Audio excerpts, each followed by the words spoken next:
Olá, sou o Dr. Alexandre Pereira, sou da Psiquiatria BH e hoje estamos com uma convidada muito especial, né? A Renata Livramento, que é psicóloga, especialista em gestão corporativa e doutora em administração, né? Ela que é muito experiente nessa área, tanto clínica quanto também nessa relação com o trabalho, né? Empresas, trabalho, pessoas.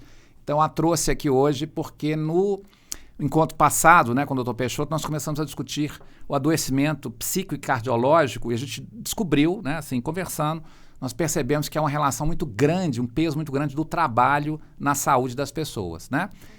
Então, porque na verdade a gente basicamente faz duas coisas, né, Ana? A gente trabalha e se relaciona, não é isso? Exatamente. Então, esse é um ponto que eu queria trazer para a gente conversar um pouco sobre ele e aproveitar um pouco a sua experiência e a gente trocar uma ideia aqui, tá bom? Muito prazer, doutora Alexandre, e muito obrigada pelo convite. Um prazer estar aqui para falar de um assunto que eu amo, né? Pessoas e trabalho. Dois assuntos, na verdade, que eu amo. Exato. Pessoas e trabalho. Renata, a partir da minha clínica, né, assim, do nosso contato, você também, eu tenho percebido que algumas pessoas têm adoecido no trabalho. Estou até pensando aqui em pessoas que a gente atende no consultório, né? E eu estou lembrando de 2, 3 casos de mulheres, por exemplo, jovens que estão começando vida de trabalho, pessoas com formação de nível superior, que assumem responsabilidades importantes e são submetidas a sistemas e processos de trabalho extremamente desgastantes, que a gente observa que não fazem muito sentido do ponto de vista da organização do trabalho, né? E elas acabam batendo no consultório com um nível de estresse, ansiedade, angustiadas, tentando entregar o melhor, mas sem condição de fazê-lo. E aí acaba que isso cobra um preço grande, né? E isso começa a fazer com que elas comecem a perceber que tem alguma coisa errada ali no trabalho. Você tem tido essa percepção também? Como é que você tem avaliado isso no seu dia a dia clínico aí? Sem dúvida, né? Assim, o tema de trabalho, eu falo que a gente passa a maior parte das nossas horas acordado no trabalho, né? Porque pensando que a gente dorme uma parte do dia, então, se a gente for olhar, a gente passa muito mais do que um terço, né? Que as pessoas geralmente falam, um terço por causa das 8 horas. Acaba que na prática é muito mais do que um terço, né? Então, a gente passa a maior parte do tempo no trabalho e, portanto, o trabalho, ele pode ser pra gente um fator de risco para a nossa saúde mental ou um fator de proteção, porque também sabemos, até mesmo quando a gente analisa as pesquisas, que a falta de trabalho adoece mais em termos de saúde mental do que o trabalho em si. Mas as condições de trabalho atualmente e o estilo de vida que a gente leva tem sido muito mais fatores de risco e corroborado aí, ajudado as pessoas a se adoecerem mesmo por conta do estresse crônico, que a gente sabe, né, doutor Alexandre, que é porta de entrada para a maioria dos transtornos em saúde mental, Isso. O estresse crônico, o estresse né? crônico, eu estava conversando com o Dr. Peixoto aqui, né? Leva também ao adoecimento físico, né? Sim, que é um adoecimento sim. crônico aí, gera um impacto importante na vida de todo mundo, né? Exatamente. Você tocou num assunto muito interessante, quer dizer, a gente às vezes tende a endemonizar um pouco o trabalho. Por isso que eu falei. Né? Porque, na verdade, para a gente viver, né, e isso desde tempos imemoriais, o trabalho tem uma função social muito importante. Importantíssimo. Né? E ele pode ser um fator de felicidade, um fator de satisfação, de objetivo de vida. Né? Sim, de realização, de realização. propósito. Exatamente. Então, eu acho que talvez seja importante a gente falar um pouquinho sobre essa questão do trabalho, da necessidade do trabalho, da função social do trabalho, da função pessoal do trabalho. E, na verdade, o trabalho, aquele que realmente não está funcionando bem, está adoecendo. A gente pode fazer essa distinção. Pode sim. Eu acho que existe o seu trabalho, aquilo que você faz, que você realiza, né? Que você utiliza os seus talentos ou os seus dons, o nome que você quiser dar, mas que você coloca ali, né? Se coloca ali na construção de algo que faz sentido para você. Esse trabalho, ele é altamente motivador, faz parte da nossa identidade, né? O que a gente faz é a segunda coisa que a gente fala depois do nosso nome, quando Exato. a gente se apresenta. Geralmente, quando você se apresenta para alguém, você fala o seu nome e em seguida o que você faz, né? Então, ele é altamente formador da nossa identidade e, nesse sentido, o trabalho é excelente. Agora, as condições de trabalho são outra coisa. Então, eu posso ser uma pessoa altamente identificada com o meu trabalho, com o meu propósito, alinhada, e ainda assim trabalhar num lugar em que tem uma carga horária excessiva, em que a relação com os colegas ou com a liderança não é boa, em que eu sofro bullying, por exemplo, ou assédio, né? Em que eu tenho que tem um desvio da minha função, por exemplo, então eu fui contratada por uma coisa, mas eu, na verdade, tenho que fazer outra coisa para a qual eu não gostaria, né, de estar vinculada. Então, a gente tem que analisar a condição que eu tenho de trabalho, porque essa condição, sim, ela pode me predispor, né, ali, me aproximar desse estresse crônico e das doenças físicas e mentais, ou não. Ou pode ser um ambiente em que eu construo relações que às vezes duram uma vida inteira. Tem muitas pessoas que têm amigos de trabalho que saem de um ambiente, de um lugar onde trabalhou, de uma empresa, uma organização, e continua a relação, porque construiu-se ali um vínculo verdadeiro. Afinal de contas, estamos ali todos os dias na maior parte do tempo. Exato. Né? E é interessante que algumas pessoas, quando param de trabalhar, adoecem também. Sim, Elas muito mais comum, inclusive. No processo de apoentadoria, você observa, às vezes, pessoas que não estão preparadas. Muito mais comum, eu acho, até. Porque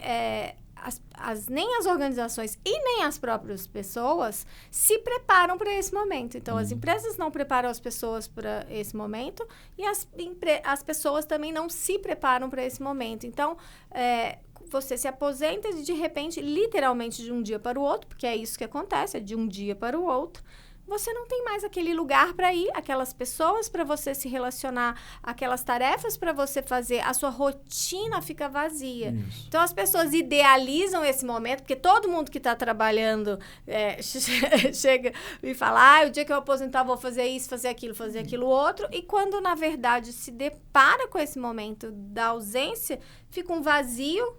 É igual o síndrome do ninho vazio, quando os filhos crescem e saem de casa, né? Você falou da identidade. Sua identidade cai, assim, né? Você tem que construir outra coisa. Agora, eu estava lendo um livro do Dr. Drauzio Varela, ele falando um pouco sobre o adoecimento, quer dizer, o envelhecimento do médico e quando parar, vamos dizer assim. E hoje a gente sabe que nós temos uma perspectiva de carreira longa, uma perspectiva de carreira na área de saúde também é relativamente longa, dos médicos eu estou pensando aqui mais do meu ponto de vista também, muitas vezes a gente consegue trabalhar muito tempo se a gente estiver saudável do ponto de vista físico e mental. Sim. Mas hoje a gente pode pensar que a vida profissional pode ter diversas fases, né, Renata? Então, a gente começa com determinada profissão. E tem várias ao longo da vida. E ao longo da vida a gente começa a desenvolver, por exemplo, camadas e outras texturas de trabalho. Por exemplo, bom, eu sou médico já, né, de formação, mas eu comecei a dar aula e é uma coisa, a área educacional para mim é uma área muito querida e que eu gosto muito dessa área de formação. Então, eu acabei criando uma carreira paralela, né?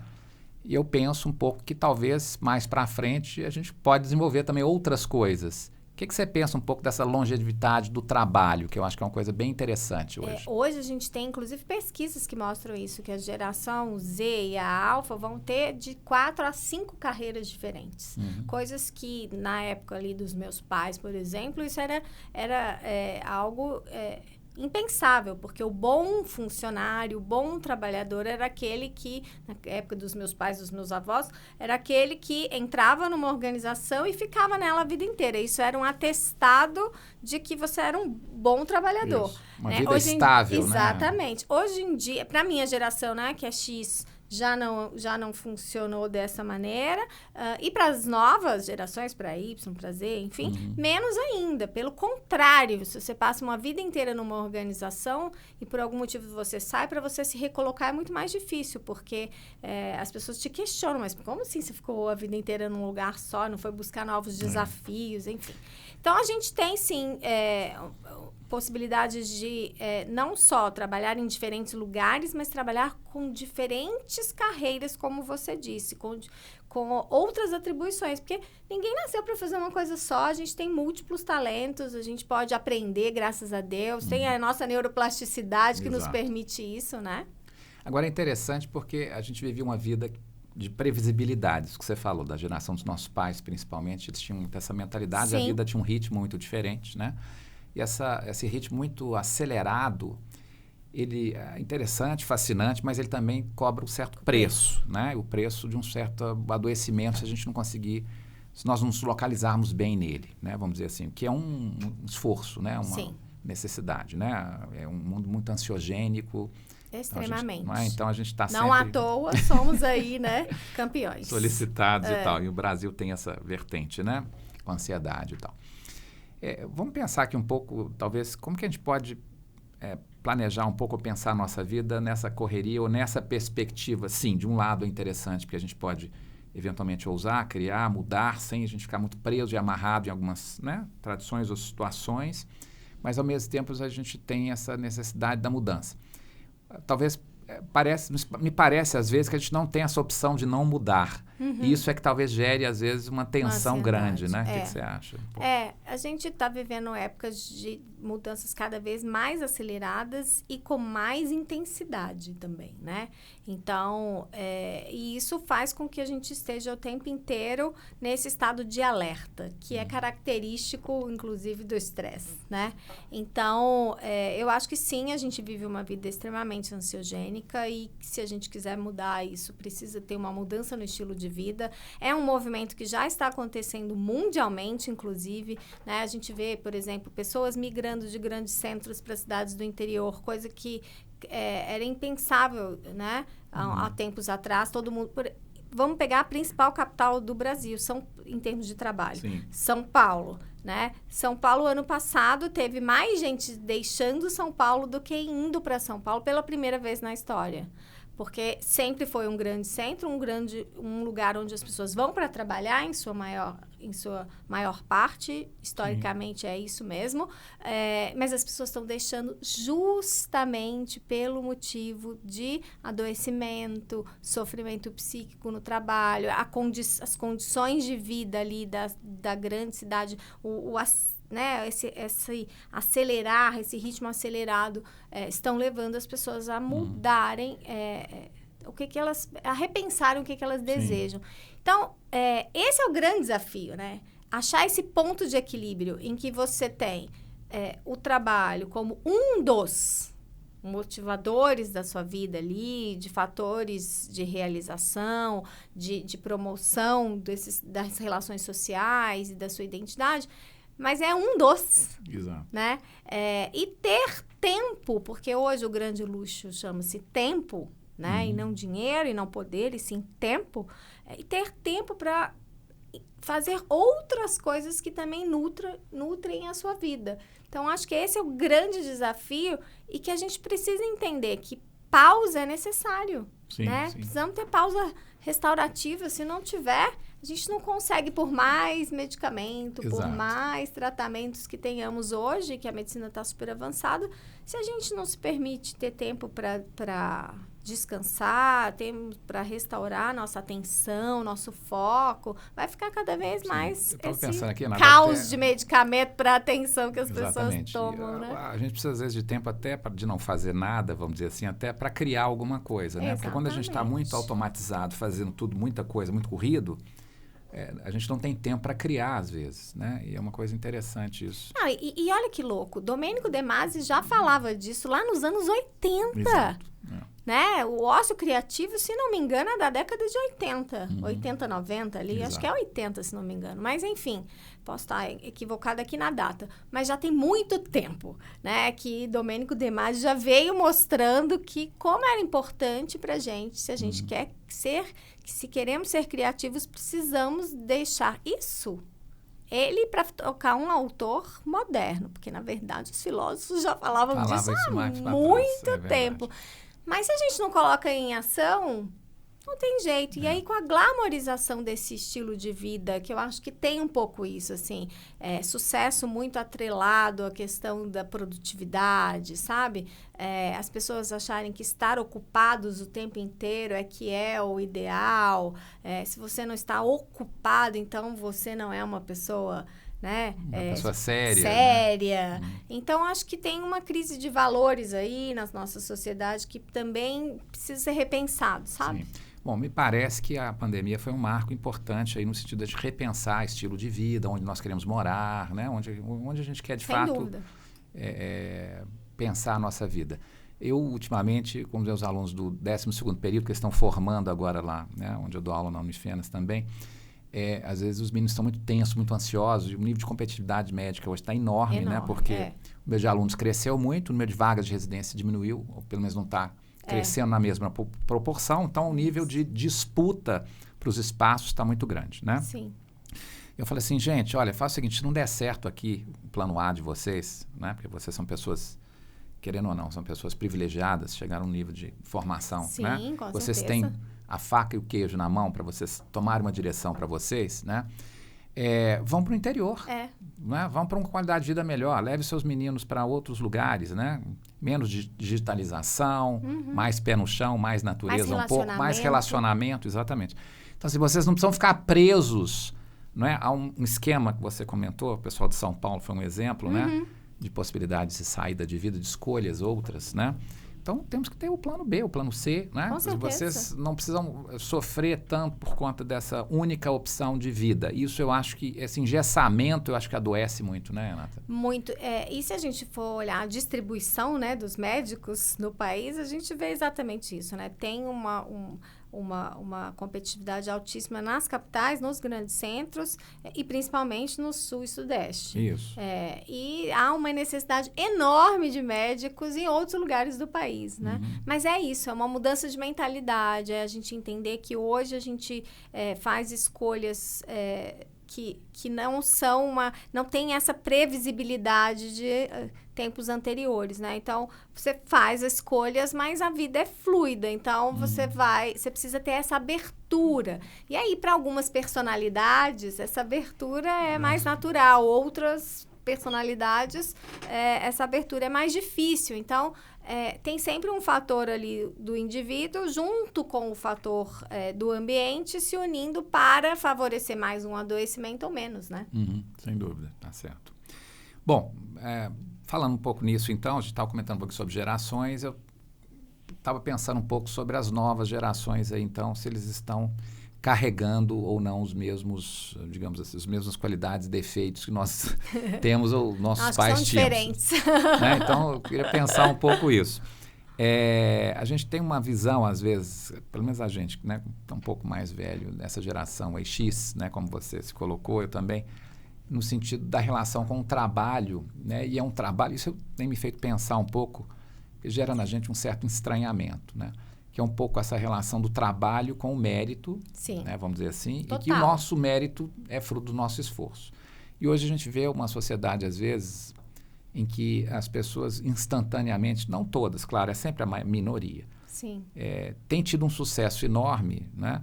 E eu não sei se isso desfaz um pouco esse conceito de que a gente precisa realmente se esforçar para chegar lá.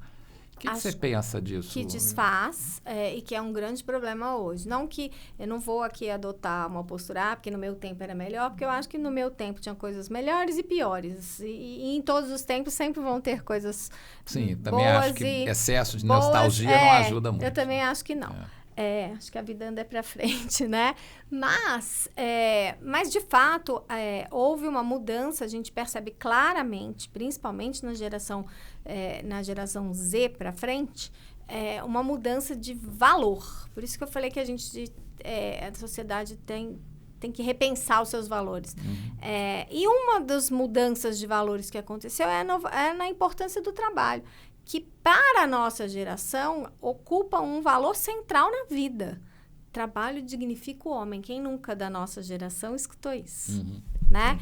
Isso não faz nenhum sentido para as novas gerações. Né? O trabalho é mais uma parte da vida, que é importante, que é legal, mas que não é o mais importante para eles. É uma das. E para a gente, em geral, é o mais importante. Uma pessoa bem-sucedida, uma pessoa que foi bem... Se você fala, uma pessoa... Fulano é muito bem-sucedido. Está implícito... Que é no trabalho. Você não precisa dizer. É verdade. Para a nossa geração e para as anteriores. Mas para as novas, não. Bem-sucedido em que sentido? Né? Então, a gente tem algumas pesquisas mostrando, por exemplo, né, que as novas gerações não almejam cargos de liderança. Sim. Por quê? Porque eles cresceram vendo os pais deles pagando o preço de ocupar cargos de liderança, que né, a liderança tem os seus bônus, mas também tem seus ônus, né? O excesso de responsabilidade, a sobrecarga de trabalho e etc. Então, é uma geração que já não quer mais isso. né? Que tem outros valores. Então, acho que tem. E aí também tem a questão do mérito, né? Se eu cresço vendo que uma pessoa pode ficar milionário de um dia para o outro, porque teve um vídeo viralizado na internet, para que eu vou estudar e vou passar lá meus 10 anos, né? No caso, né, da área de saúde. Nesse sentido, Então, acho que é uma perda de valor importante, né, Renata? Eu tendo a achar que sim, né? Que, assim... E não é só isso, não. É também a questão da digitalização da vida. Se eu tenho recompensas imediatas por tudo que eu faço, porque hoje eu tenho alguma coisa digital que me dá essa recompensa imediatamente, é natural que eu também espere do meu trabalho a mesma coisa. Que eu faça alguma coisa e que a recompensa venha. E no mundo do trabalho não é assim que funciona. No desenvolvimento de carreira não é assim que funciona. Se a gente está aqui sentado hoje conversando, é porque a gente batalhou e batalha muito há muito tempo. Mas a gente não veio dessa geração que tudo era imediato. Exato. A gente sabia esperar, até porque era necessário. Não porque somos especiais, e sim porque era necessário. É só por isso. Mas agora as pessoas não precisam esperar mais. Então, existe uma expectativa que no trabalho também funcione, como funciona o nosso celular, como funciona o computador. Ou seja, a gente tem que progredir muito rápido e as coisas têm que ser mais fáceis. Fáceis. E eu entro hoje numa empresa, para falar do universo de empresas, eu entro hoje numa empresa, eu acho que amanhã eu já tenho que ser gerente e depois de amanhã CEO. E é a maior reclamação que, em termos geracionais, as gerações mais novas recebem, que as pessoas não querem... comer o quilo de sal. Nas relações é a mesma coisa, né? Como é que a gente conhece alguém? É convivendo, é aprendendo, é saindo da idealização, é aprendendo a construir o amor. Mas se tudo precisa ser imediato, no primeiro problema troca, porque não pode ter problema. Exato. Então, eu acho nesse ponto, talvez seja... Nós temos perdas aí, né? Da qualidade. Que temos, né? acho. Da qualidade de relações, da qualidade de construir um trabalho mais Acho sólido. Que temos. Né? Por outro lado, temos mais liberdade, temos possibilidade de carreiras mais criativas, temos, né? Tudo para o bem e para o mal, como eu sempre digo, né? Tá certo. Muito bem. Bom, eu estava outro dia também discutindo aqui uma questão da digitalização, né, que é uma questão hoje importante para nós da saúde mental também, especialmente no campo do desenvolvimento infanto-juvenil. Sim. Hoje a gente está com um desafio muito grande. Problema de telas, né? Digitalização, telas, etc. E a gente sabe muito bem que já tem trabalhos mostrando que, né, da maneira como a gente entende o desenvolvimento cerebral, o desenvolvimento psicoafetivo, né, das crianças, dos jovens, a gente sabe que eles precisam de elementos centrais ali, né? Que é a estimulação, afeto, investimento do outro, né? Uma série de outras coisas que o digital e a tela não fornecem, né? Então, a gente estaria criando novos sujeitos, né? Coisas que a gente ainda não sabe no que vai dar. Né? Exatamente. Porque do normal a gente sabe como é que funciona, né? Exatamente. Então, realmente, isso pode gerar problemas. E talvez um pouco essa coisa do imediatismo que você está trabalhando nos preocupa, no sentido de que se a gente não criar hiatos no processo de atenção dessa criança, desse jovem, por exemplo, que é um grande problema hoje, essa discussão de TDA, Sim. Enfim, tudo isso tem também um componente, me parece, hoje ambiental. Também até para os adultos, porque eles me procuram no consultório falando, olha, eu acho que eu tenho déficit de atenção e tal. Mas espera aí, vamos avaliar a sua história. Lá na sua infância, né? Primeira coisa que a gente pergunta, né? Mas como que foi o seu desenvolvimento escolar, funcionamento e tal? Eu falo, não, aparentemente foi muito bem. Mas agora que você está tendo esse problema... Aí voltamos às exigências dos processos de trabalho, da rapidez com que as coisas têm que lidar e da quantidade de coisas que você tem que lidar ao mesmo tempo. A gente sabe muito bem que memória de trabalho tem limite de funcionamento, não é? Você tem aí, se você aumenta muito a carga externa extrínseca, você começa a ter dificuldade de foco, de concentração. Exatamente. Né?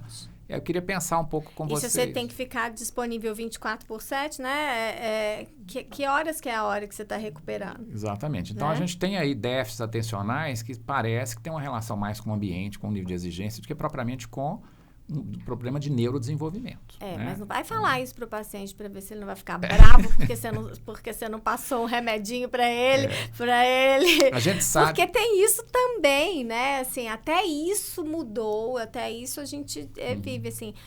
O imediatismo também é em termos da solução. As pessoas também não querem mais mudar estilo de vida, por exemplo, que é uma tendência hoje, né? Que a gente tem pesquisas em saúde, a importância de você trabalhar, né, promoção de saúde, né, e trabalhar que vai para além ali até da prevenção, mas as pessoas não querem. Eu prefiro buscar um remedinho, mesmo que isso cobre o preço ali na frente, que a gente sabe que cobre, né? Não sou contra a medicação, pelo contrário, acho que quando necessária, é uma bênção na vida da pessoa. Mas é o imediatismo que eu estou falando, não é da medicação que eu estou falando, deixando bem claro aqui, quando né? Tem pacientes... É o imediatismo. Exatamente. Você já tentou, por exemplo, para a questão de higiene do sono? Acho que sono deve ser outra demanda que deve estar chegando bastante para você, né? Porque é o TDAH, que é a atenção, né? O sono, quer dizer, coisas muito básicas. Mas você faz a higiene do sono? Ah, não consigo. Não, mas não consigo ficar sem a tela 1 hora antes de eu dormir. Não, eu tenho que checar o último e-mail, eu preciso... E por aí vai, Exato. Né? Não, pois exatamente. Então, é isso que eu estava pensando aqui essa discussão do imediatismo eu acho interessante. E, às vezes, a gente sabe que a medicação psicoestimulante, ela melhora a performance. Sim. Então, muitas vezes, a gente está tendo demandas outras que não são de doenças psiquiátricas, Exatamente. mas são, na verdade, demandas de quê? De produção. Demandas de exigência que a pessoa, né, pessoalmente se coloca ou ela é demandada externamente para isso, não é? Sim. Então, eu acho que isso tem chegado e eu acho que esses casos que eu lembrei aqui mais imediatamente tem um pouco a ver com isso também, né? Bom, uma outra coisa que eu queria pensar com você é essa possibilidade de a gente ter um pouco de mudança, né, de cultura do trabalho, agora com o NR1, que vai instituir aí que as empresas precisam ter, os locais de trabalho precisam ter um ambiente seguro também, do ponto de vista da saúde mental, né, que é uma coisa que vem também da pandemia, né, no sentido da gente rever um pouco o estilo de vida, tudo isso. Exatamente. Eu queria pensar um pouquinho se as empresas, as pessoas estão preocupadas com isso ou não. Será que vai ser um movimento sério? Ou a gente vai ficar naquela coisa de vamos fazer um planejamento aqui no papel e deixar lá e as coisas não vão ser implantadas de uma maneira tão consistente. O ESG, a gente tem um pouco essa visão, né? Assim, o ESG é um esquema muito interessante, assim, do ponto de vista de uma reformulação da cultura empresarial, né? Mas até que ponto a gente está levando isso de fato a sério, né? E está implantando coisas que vão ter realmente impacto, né? Então, eu acho que a gente vai ter de tudo, né, no que se diz respeito à NR1, assim como a gente tem de tudo no que se diz respeito ao ESG, né? A gente tem empresas sérias e empresas que fazem trabalhos incríveis. Eu sou avaliadora do Prêmio Ser Humano da BRH, então eu tenho, do Prêmio Nacional, então eu tenho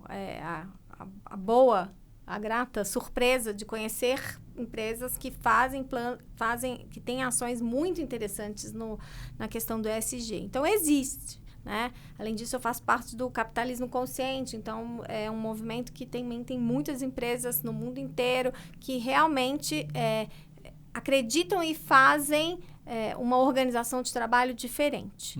Agora, é a minoria. Assim como... né, ali, os que ficam milionários da noite para o dia, como viralizando um vídeo é a minoria, né? Ou que é os Neymares e etc. da vida, e Cristiano Ronaldo da vida também é minoria.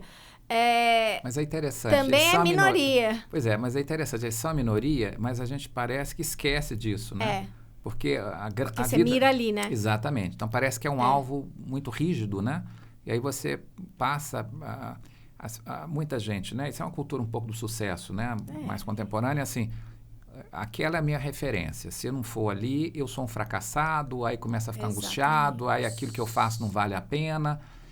É complexo esse processo, né? De identificação com o outro, com o outro do sucesso atualmente. Você não acha, não? Acho. Inclusive, assim, se você passou a vida inteira medindo, comparando a sua vida com o que você vê nas telas, ninguém coloca a parte difícil da vida na tela, né? Os bastidores, fala que a vida acontece nos bastidores. O que está na tela é ali o que a gente está apresentando, mas é os bastidores. Para a gente estar aqui conversando tudo isso e estar aqui, né, compartilhando informações com o nosso público, quanto que de fato a gente não trabalha e não estuda e não se dedica no bastidor, né? A vida acontece nos bastidores, mas o que é mostrado, as telas são grandes vitrines e como a potência... E sempre existiu, Sim, só mudou a tela. Mudou né? o formato, Mudou, o meio, exatamente, mas sempre existiu. Então, essa coisa de se comparar com um ser idealizado, isso também é do ser humano, eu acho, né? Só que a proporção, essa questão da escala, né? É que faz, acho que tá assustando tanto. Então, acho que as pessoas olham para os exemplos que são exceções, mas elas são bombardeadas com essas exceções todo dia, o tempo inteiro. Então, você esquece que aquilo é exceção e você esquece que aquilo é só uma parte da vida e começa a se comparar com isso, né? Mas voltando à NR1, eu penso que a NR1 é uma oportunidade, né? Sempre existiu, inclusive a exigência de se fazer um levantamento de risco psicossocial, ele estava... Já acontecia na NR17, que já tinha uma previsão disso. Porque a NR17 é sobre fatores ergonômicos. E organização do trabalho é uma questão de ergonomia. Então, as empresas já deveriam fazer. Acontece que não era explícito no termo essa exigência dos riscos, do levantamento dos riscos psicossociais e consequentemente, do plano de ação para isso. Sim.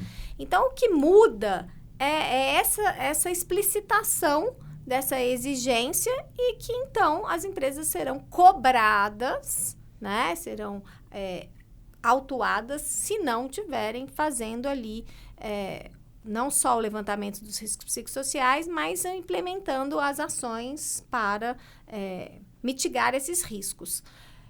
Se, de fato... a gente tiver uma boa fiscalização, eu acredito que há uma possibilidade de mudança. Agora, aí a gente vai entrar em outras conversas, não, né? Tá certo. Porque a gente precisa ter fiscalização. Porque a verdade é isso. Na hora que dói no bolso... as empresas revêem condutas, né? Exatamente. Você estava falando de mudança de estilo de vida e eu estou me lembrando que está havendo um movimento agora na medicina que não é... estilo de vida, exatamente. Que não é novo, na verdade. Nem a gente está resgatando elementos que parece que ficaram um pouco dormentes. Exatamente. Né? E que parece que voltaram a ser necessários. Então, o movimento, Sim. Né, essa medicina de estilo de vida voltando agora, que é uma coisa lá na promoção de saúde que vem lá no final dos anos 80, dos anos 90. Essa discussão da saúde não tem nada de novo. Só tem uma nova embalagem. Isso, a embalagem agora está bem bonitinha até, inclusive, está muito atraente, né? Que a gente vai trabalhar 5, 6 elementos dos hábitos, né, diários aí, sono, alimentação, relacionamentos, propósito, essas questões, espiritualidade, né? Atividade física, né, que é um pouco essa reflexão. Não deixa de ser uma maneira de a gente começar a rever um pouco, né? Ser digamos assim, uma estrutura ou pelo menos uma metodologia, né? Para a gente tentar rever, né? Trazer à luz das novas pesquisas. Eu acho que, aliás, a vida é isso, assim. A vida é cíclica mesmo, né? Se a gente for olhar, todo o conhecimento nasceu na filosofia. Se a gente, é só ir voltando que você vai achar tudo de todas as profissões ali na filosofia. Mas... hoje a gente traz a luz da ciência, né? Então, a própria medicina do estilo de vida vai abordar esses aspectos do sono, da alimentação, da espiritualidade, do propósito, enfim, são se não me engano, 8 itens à luz das novas descobertas, porque hoje... não vou ensinar a missa ao Papa, né? Mas a gente trabalha em saúde com ciência baseada em evidência, né? Sim. Então, acho que isso que muda, né? Talvez. Não, perfeito. Eu acho que a ciência tem uma contribuição importantíssima aí, mas ela chega a um ponto, às vezes, que ela parece que ela se esgota um pouquinho, porque a gente tinha uma idealização muito grande que ela ia entregar muito, né? Daria conta de tudo, Daria conta de muita coisa, de muitas soluções. E eu tenho percebido que, nos últimos anos para cá, não sei se você percebeu, mas algumas pessoas do campo da filosofia começaram a ganhar corpo nas mídias e parece que tem havido uma necessidade de fazer um trabalho mais reflexivo, no sentido assim de rever realmente ideias e padrões de conduta e pensamentos, né, assim, para onde a gente está indo, que são alguns dos filósofos midiáticos que a gente tem hoje aí, né?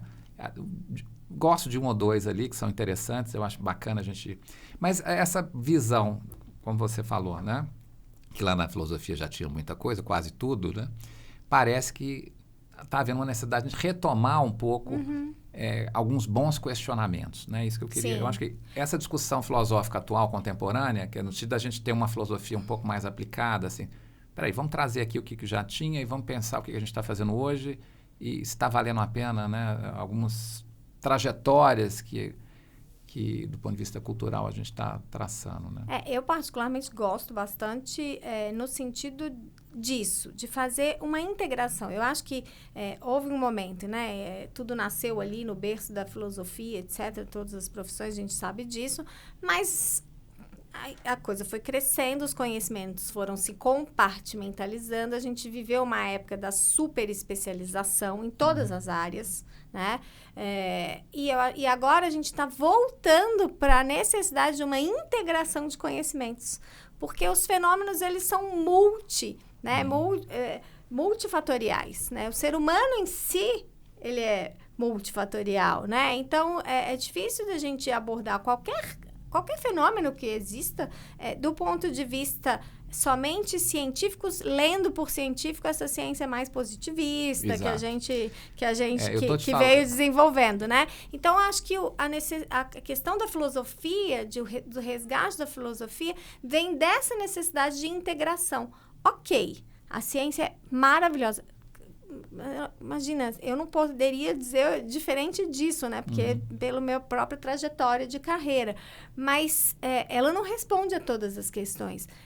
E ela não substitui o ato do ser humano se questionar, né? E buscar dentro de si algumas respostas também. Então, acho que a filosofia, a psicologia, né? Que é outra área que também está crescendo muito, né? Então, elas vêm responder e vêm buscar essa integração de conhecimentos. Acho que é um pouco por aí. Sim.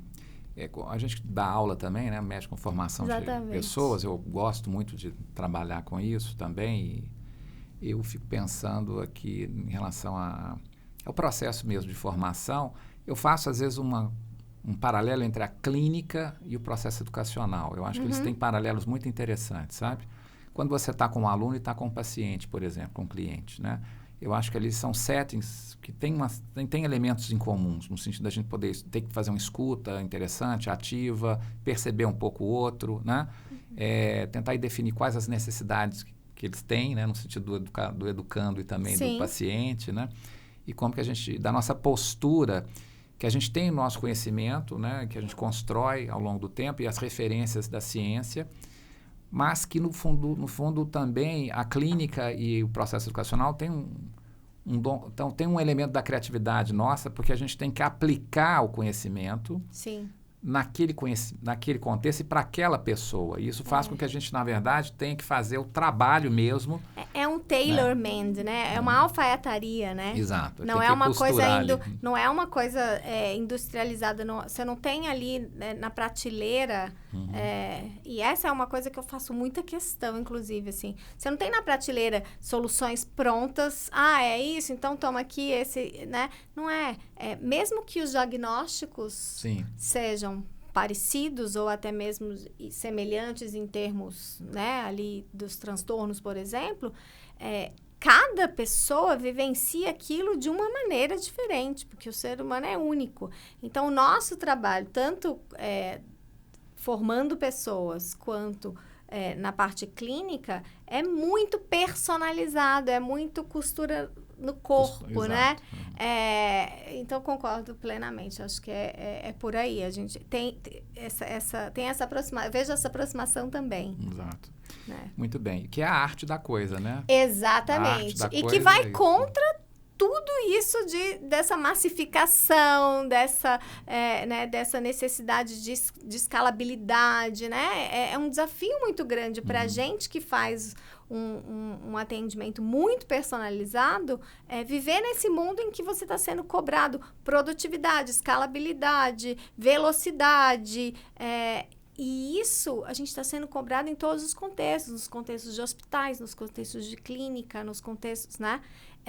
Até mesmo educacionais. Isso. Então, gera uma tensão aí, um possível conflito de atuação.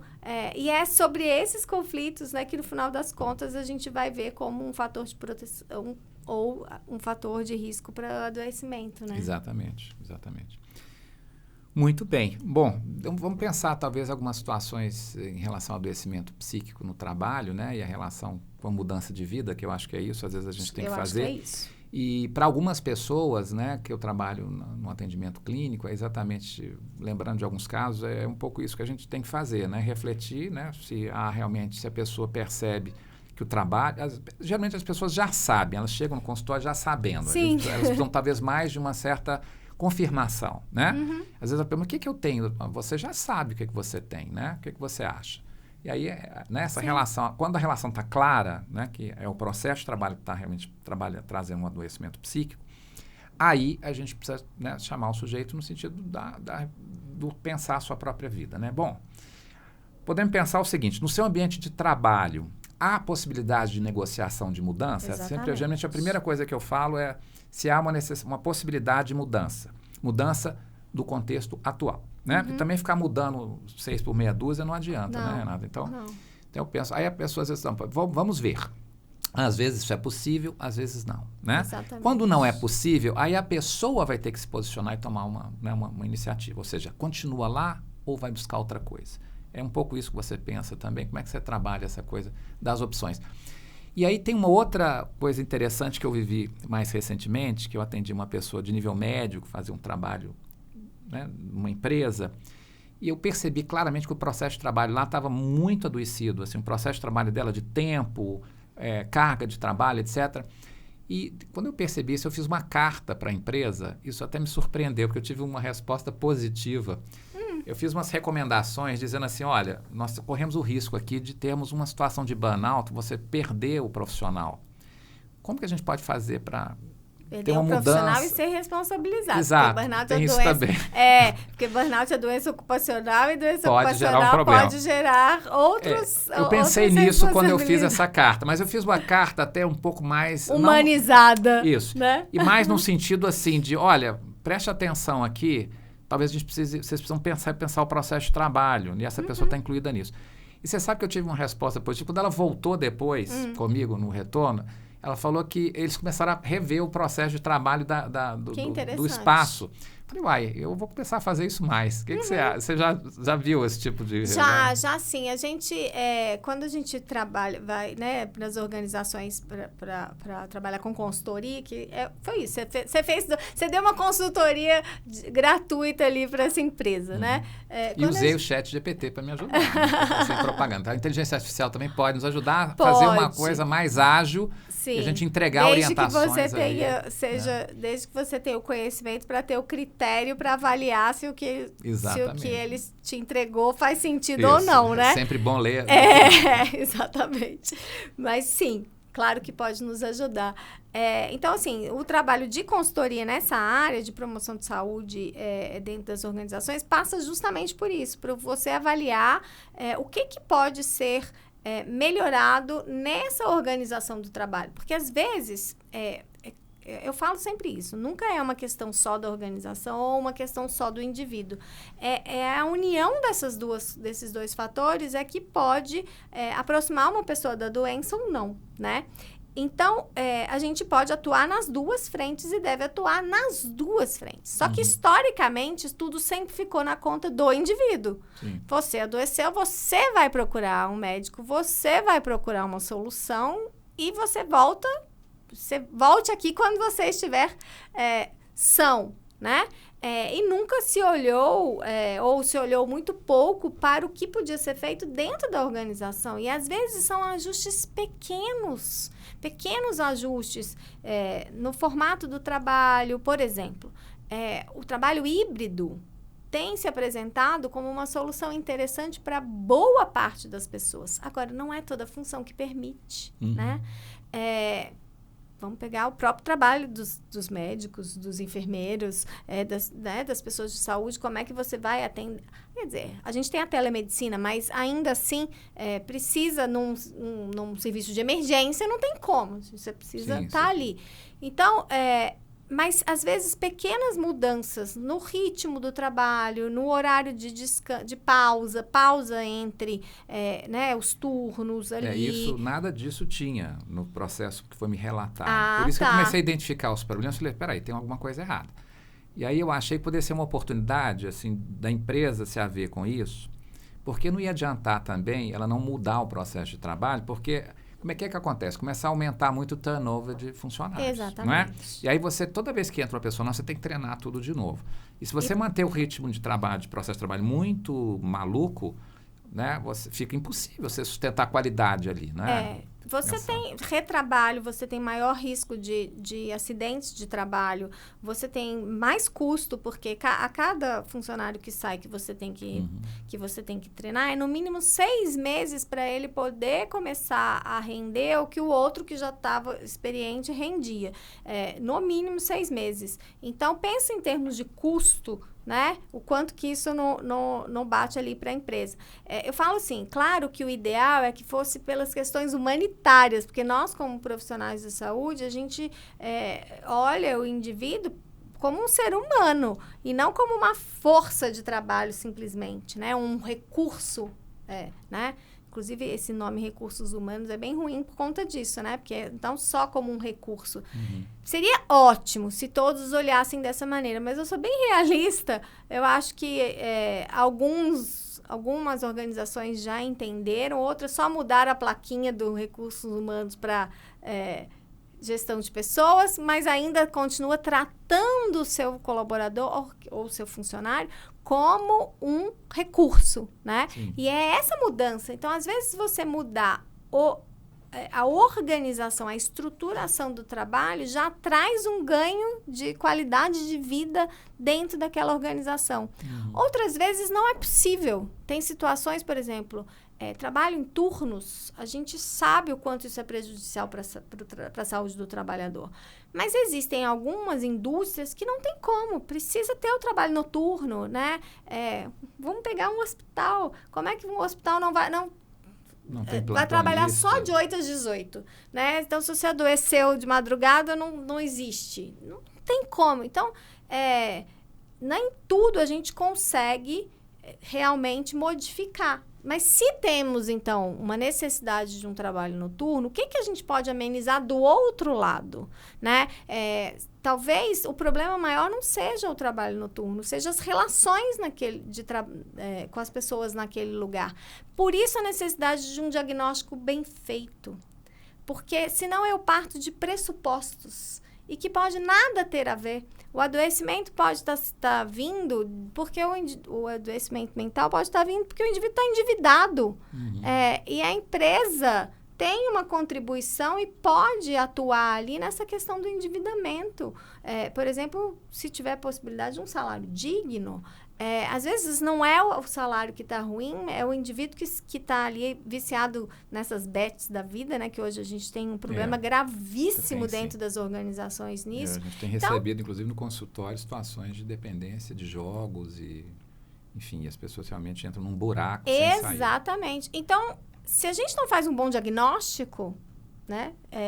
Como em qualquer clínica, né? Se a gente não faz um bom diagnóstico do que, de fato, está levando aqueles trabalhadores a se adoecer, a gente não consegue ter uma atuação efetiva, porque a gente está partindo de pressupostos. Então, acho que aqui é bem importante que as empresas possam, de fato, usar essa oportunidade da NR1, para voltar nesse assunto, para fazer um diagnóstico bem feito e aí, sim, ter possibilidade de atuação, como foi o caso que você relatou, que você deu ali de graça para a empresa, uma consultoria. Tomara que dê certo. Eu estou com a expectativa que funcione para o bem das pessoas que lá trabalham, exatamente. Muito bem. Bom, tem uma professora minha da FGV, né, quando eu fui fazer o MBA da área de gestão de pessoas, que ela falava assim, olha, demita na seleção, ou seja, para a gente escolher a pessoa certa para aquele cargo, né? Mas depois que você admite... desafio, né? A pessoa certa no lugar certo, na hora certa, é o grande desafio. Mas aí depois você colocou a pessoa lá, a gente tem que, de fato, ter um processo de trabalho que funcione, né? Claro. Para a empresa e para as pessoas, né? Porque senão realmente fica uma coisa insuportável e aí adoece e aí precisa da saúde, precisa de outros, enfim, recursos e tal.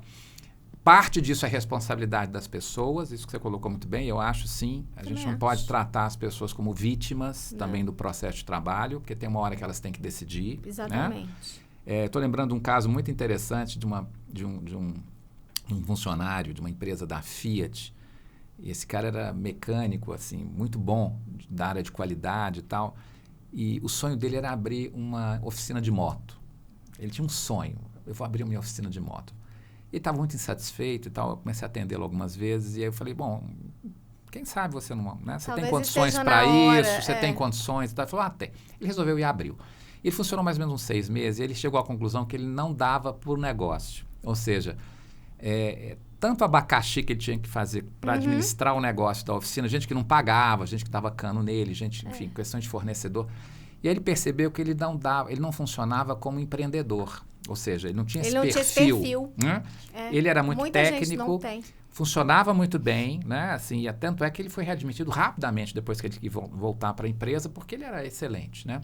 Era um bom técnico, mas não era gestor. Exatamente, não sabia fazer a gestão. Então, assim, talvez a gente também tenha que pensar quais são as nossas, vamos dizer assim, habilidades, nossas capacidades, né? Enfim. Com certeza. As nossas aptidões, né? Para que a gente possa fazer, talvez, escolhas um pouco mais assertivas, né? No sentido, a escolha assertiva também vai fazer com que a gente se dê melhor no trabalho e tenha mais satisfação com isso, né? Com as nossas atividades e tudo, né? E às vezes a gente tem que quebrar um pouquinho a cabeça para descobrir, né? Com certeza. A gente faz escolha cedo demais. Eu acho que esse é uma questão, assim. A gente faz a escolha profissional, pelo menos da primeira profissão, porque a gente tem várias trajetórias por aí, na adolescência, né? Quando o nosso cérebro não está nem todo formado ainda. Então, de fato, às vezes a gente tem que ir na tentativa e erro ali e ter esta capacidade, né? De ir refletindo sobre aquilo que é importante para você, dentro do que é possível também, porque a gente não pode esquecer que a gente vive num país de realidades muito diferentes. Nós aqui estamos falando de um lugar muito privilegiado, né? Em termos de educação que tivemos e da vida que a gente pôde construir, que não é a realidade da maioria da população. Então, a gente também tem que olhar para essa outra realidade. Sim. E por isso a importância de políticas públicas e também dessas normativas que estão aí chamando as empresas à sua responsabilidade, porque, infelizmente, né, nem todo mundo tem a possibilidade de falar, não, agora eu vou buscar esse sonho aqui. Às vezes não dá, sim, né? Sem dúvida. Então, se a gente se preocupa com um ambiente de trabalho que seja mais saudável para todos, então, isso sim é uma verdadeira inclusão, né? E não só de alguns, né? Então, acho que é bem importante. Eu mesmo, na verdade, medicina não foi minha primeira opção de cara, né? Eu fui para administração de empresas. Eu fiz 1 ano de administração, né? Eu me formei nos dois, psicologia e administração. Temos algo em comum. Meu pai era bancário e tal. E na época eu falei, eu vou fazer administração. Eu romantizei um pouco a administração. Achei que era uma coisa assim, muito da área de humanas, etc e tal. Na hora que eu fui, né, eu fiz só 1 ano, na verdade. Depois eu fiz uma reopção, fui para medicina. Eu percebi que eu não conseguia me localizar ali de forma alguma, né? E aí eu fui para medicina. Aí eu acho que aqui depois eu me localizei melhor, né? E depois na área de ensino também, que é uma área que eu gosto muito de trabalhar.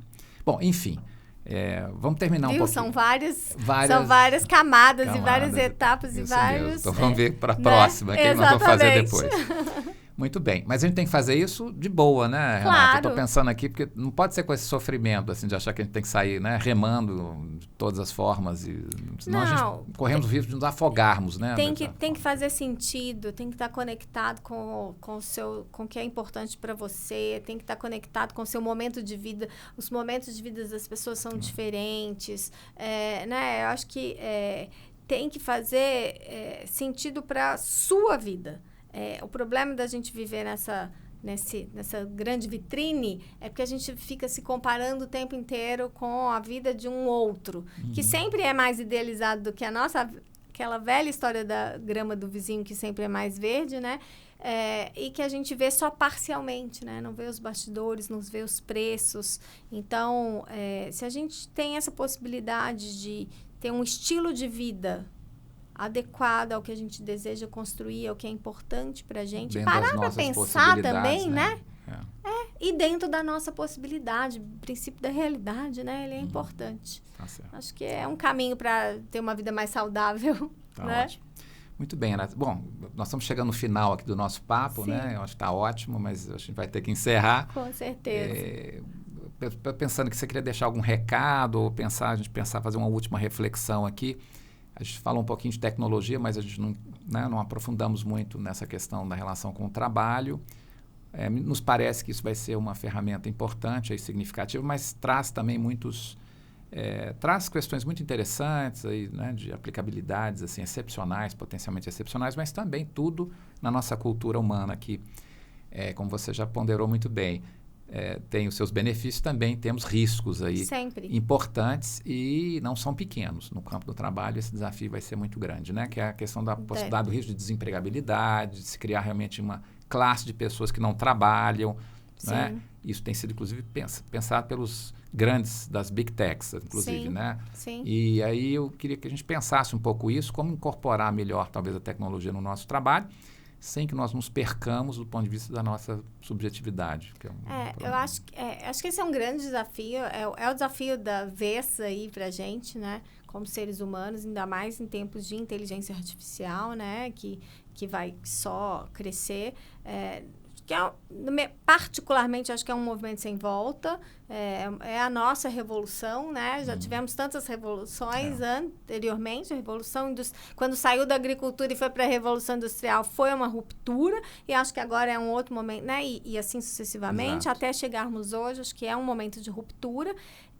Acho que o desafio é como não se perder diante dessa tecnologia, porque a tecnologia substitui tarefas, mas não substitui o ser humano, no sentido do pensamento crítico, da questão ética, do sistema de valores. Não pode substituir, por exemplo, tomada de decisão. Como é que você substitui tomada de decisão, especialmente críticas? Então, acho que a gente tem que estar preparado nesse sentido de, talvez as tarefas se modifiquem e o que eu fazia antes deixe de existir, como um datilógrafo deixou de existir, né? Então, alguns trabalhos deixarão de existir mesmo, algumas tarefas, algumas questões, mas o conhecimento, a inteligência, a aprendizagem, o processo, e principalmente o sentir, né? Que é a diferença do homem e da máquina, né? Isso não tem como ser substituído, né? A gente já teve... Para falar de exemplos da nossa área, a gente teve aí problemas gravíssimos de inteligências artificiais ensinando as pessoas a cometerem suicídio, dando receitas e orientações descabidas, né? Então, acho que a tecnologia tem que estar a serviço do homem, não o contrário. Acho que eu resumiria assim. Muito bem, concordo plenamente. Bom, muito bem, gente, vamos terminando aqui então mais esse episódio, né, do Psiquiatria BH e Conexões, e nos vemos numa próxima. Um abraço. Um abraço, obrigada. Obrigada, doutor Alexandre. Foi um prazer. Prazer todo meu. Tá, joia. Muito bom. Ok.